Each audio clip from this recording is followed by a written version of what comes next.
నారా లోకేష్ బాబు పాదయాత్రలో నేను తెలుగుదేశం పార్టీలో ఇక ఈ అవమానాలు చాలు, ఈ పార్టీలో మనం పనిచేయలేని నేను తెలుగుదేశం పార్టీలో చేరిన తర్వాత లోకేష్ గారితో పాటు పాదయాత్ర చేస్తుంటే రెండో రోజే మా అందరి మీద, నారాయణ గారి మీద, రవీంద్ర గారి మీద, రావు వెంకటేశ్వర గారి మీద, ఉమా గారి మీద, ఇట్లా తెలుగుదేశం పార్టీ నాయకులు అందరి మీద కేసు పెట్టిన పరిస్థితి. నేను లోకేష్ బాబు పక్కన రోడ్డు మీద నడుస్తుంటే ఆ రోజున నేను 307 అటెంప్టివ్ మర్డర్ నేను చేశానని చెప్పి నా మీద కేసు పెట్టిన పరిస్థితి. అలాగే గతంలో ఎస్సీ ఎస్టీ కేసులు పెట్టిన పరిస్థితి. కేసులు పెట్టడం, వేధించడం నిత్యకృత్యంగా ఉన్నప్పుడు ఆ పాపం ఉసురు డెఫినెట్గా తగులుతుందని నేను మనస్ఫూర్తిగా నమ్ముతున్నా. అలాగే ఎవరి మీదైనా క్రిమినల్ కేసు పెట్టి గన్నవరం ప్రతినిధిని గన్నవరం ప్రజల ఆత్మగౌరవాన్ని మంటగలిపి, అలాగే ఇందా చెప్పినట్టుగా ఎవరైతే తన కోసం పనిచేశారు, ఆఖరికి నేనైతే 2019లో రిగ్గింగ్ చేసిన నా ఓటమికి పనిచేసి రిగ్గింగ్ చేసిన వాళ్ళు కూడా నేను వాళ్ళతో కలిసి పనిచేసే పరిస్థితి.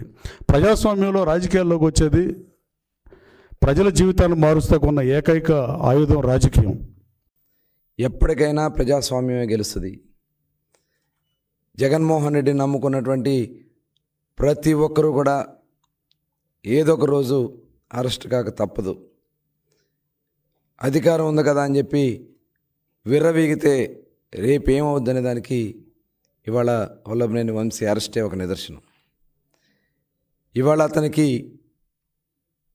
రాజకీయ భిక్ష పెట్టినటువంటి పార్టీ తెలుగుదేశం పార్టీ. అతనికి శాసనసభ్యుడిగా గెలవగలగడానికి కారణం తెలుగుదేశం పార్టీ. అటువంటి కన్న తల్లి లాంటి తెలుగుదేశం పార్టీ కార్యాలయాన్ని తగలబెడితే ఇవాళ ఏం జరిగిందో చూసాం. వాళ్ళ అక్రమ దోపిడీలు అవన్నీ కూడా ఎంక్వైరీలు జరుగుతున్నాయి. అందరూ రాష్ట్రంలో ఉన్నటువంటి వైఎస్ఆర్ పార్టీలో ఎవరైతే తప్పులు చేశారో వాళ్ళందరూ కూడా ఎవరు కూడా తప్పించుకోలేరు.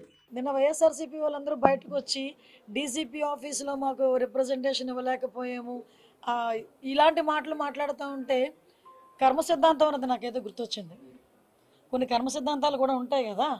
లాస్ట్ టైం వాళ్ళకి గుర్తు చేయాలి, మమ్మల్ని కనీసం డీసీపీ ఆఫీస్ గేట్ కూడా ముట్టుకొని ఇచ్చేవారు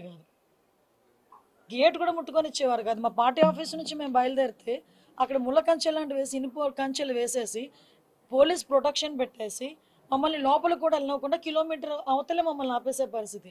ఈరోజు చాలామంది ఈ 7 నెలల కాలంలో డీసీపీని కలిసిన సందర్భాలు చాలా ఉన్నాయి. వైఎస్ఆర్సీపీ వాళ్ళు, ఇదే ఎక్స్ మినిస్టర్ అంబటి రాంబాబు వీళ్ళందరూ కూడా ఈ 7 నెలల్లో 2-3 సార్లు వెళ్ళి డీసీపీని కలిసిన సందర్భం కూడా ఉంది. నిన్న డీసీపీ గారు ఏదో బిజీగా ఉండుంటారు, అక్కడ ఉన్న వాళ్ళకి ఇచ్చి రావాలి. దానికి ఇంత రాద్ధాంతం చేసి మళ్ళీ పైగా డీసీపీ ఆఫీస్ని కూడా, అంటే వాళ్ళు బ్యాక్ ఒక్కొక్కసారి వెళ్ళి వాళ్ళ గతం కూడా ఒకసారి గుర్తు తెచ్చుకుంటూ ఉండాలి. దాన్నే కర్మ సిద్ధాంతం అంటారు. అది ఎలా మర్చిపోకూడదు? మనం మర్చిపోయిన కర్మ అనేది మర్చిపోదు కదా, అదే జరుగుతుంది. వల్లభనేని వంశీ ఈరోజు ఉదయం హైదరాబాద్లో అరెస్ట్ చేశారు. అతను మాజీ శాసనసభ్యుడు గన్నవరం కాన్స్టిట్యుయెన్సీకి. గన్నవరం ప్రాంత నరకాసురుడు అంతం జరిగింది. ఇది దీపావళి జరుపుకుంటాం మేము. ఆ రోజున నరకాసురుడి వధ జరిగితే ప్రపంచవ్యాప్తంగా, దేశవ్యాప్తంగా ఎలా దీపావళి జరుపుకుంటారో ఈ రోజున ఈ గన్నవరం నరకాసురుడిని అరెస్ట్ చేస్తే ఇదొక నరకాసుర వధ అని గన్నవరం ప్రాంత ప్రజలందరూ కూడా సంతోషపడుతున్నారు. మార్నింగ్ నుంచి ఏ టీవీలు చూసినా కూడా జేజేలు పలుకుతున్నారు. ఏమండి, ఆయన ఎవరో మాట్లాడతారు. అమాయకుడిని అరెస్ట్ చేశారు. గన్నవరం వల్లభనేని వంశీ అమాయకుడు అండి? ఆంధ్రప్రదేశ్ రాష్ట్రంలో ఎవరైనా అంటారండి? ఎటువంటి is a criminal, is an organised criminal. Vallabhaneni Vamsi అనే అతను ఆర్గనైజ్డ్ క్రిమినల్. అతను, నేను పోలీసు భాషలో చెబుతున్నా, ఏ సైలెంట్ కిల్లర్. అతను ప్లాన్ వేస్తే మూడో కంటికి కూడా తెలియదు అంటాడు. ఏదైనా భూ కబ్జా చేయాలన్నా, ఎవరన్నా ఒకరిని లేపాలన్నా, ఒకరి మీద అత్యాచారం చేయాలన్నా, అఘాయిత్యం చేయాలన్నా మూడో కంటికి తెలియదు అంటారు. అంతటి నేర నిష్ణాతుడు అతను. నేరం చేయటంలో నిష్ణాతుడు అతను. పార్టీ కార్యాలయం తగలబెట్టారు. నేను కూడా నెక్స్ట్ డే వెళ్ళాను. అక్కడ తగలబెట్టి మా వాళ్ళందరినీ కొట్టి, మా వాళ్ళందరినీ అక్కడి నుంచి తరిమేసి మరలా మా వాళ్ళ మీదకే కేసు పెట్టిన ఘనాపాటి. అందుకన్నారు ఆర్గనైజ్డ్ క్రిమినల్. నేరం పట్టిసీమ మట్టంతా కొట్టేసిన వాడు. పట్టిసీమ మట్టేసి అప్పడంగా మింగేశాడు. కంసుడు లాంటి వాడు. ఎక్కడ తిని ఎక్కడ పెరిగి అక్కడికి వెళ్ళి ఇష్టం వచ్చినట్టుగా వ్యవహరించాడు. క్రిమినల్ లాగా వ్యవహరించాడు. Attempt murder. ఎన్ని కేసులు ఉన్నాయి అతని మీద? దొంగ పట్టాలు పంచాడండి, ఫోర్జరీ డాక్యుమెంట్స్. ఒక్క కేసు కాదు, ఒక్క నేరం కాదు అతను చేసింది. ఫోర్జరీ డాక్యుమెంట్స్ క్రియేట్ చేశాడు. అతను అరెస్ట్ చేయడంలో రాష్ట్రం అంతా కూడా అతను అరెస్ట్ చేస్తారు, అటువంటి క్రిమినల్ ఉండటానికి లేదు. అతను ప్లాన్డ్గా క్రైమ్ చేస్తాడు. పేరుకే ఎమ్మెల్యే కానీ పెద్ద నేరస్తుడు అతను. ఆలస్యమైనా కూడా న్యాయం జరిగింది. ఎట్టే పరిధిలో చట్టానికి చిక్కాడు అతను. తప్పకుండా శిక్ష అనుభవించవలసింది అతను. 2 రోజులు ఆలస్యం అవ్వచ్చు కానీ కానూన్ కా హాత్ బహుత్ లంబీ అయ్యి చట్టం చేతుల్లో నుంచి ఎవరు తప్పించుకోలేరు. దానికి నిదర్శనం ఉదాహరణ ఈ రోజున వల్లభనేని వంశీ. దాడికి ప్రతిదాడి చెయ్యాలంటే 8 మాసాల సమయం మాకు అవసరం లేదు.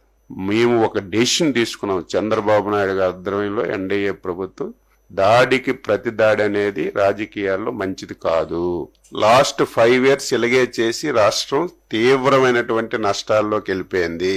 ఈ 8 మాసాల్లో మేము ఈ చెవులు ఆ చెవుల్లో దూది పెట్టుకున్నాం. మా కార్యకర్తలు తిట్టినటువంటి తిట్లకి మనం అధికారంలోకి వచ్చాం. 5 సంవత్సరాలు నరకం పడ్డాం. ఊచకోత కోశారు. మీరు అధికారంలోకి వచ్చి ఏం చేస్తున్నారని మమ్మల్ని కార్యకర్తలు బూతులు తిట్టినా సోషల్ మీడియాలో తిట్టినా సరే దాడికి ప్రతిదాడి అనేది మంచి విధానం కాదు. అలాగని చెప్పి చేతకాని ప్రభుత్వం కూడా కాదు, చేతులు కట్టుకొని ఉండం.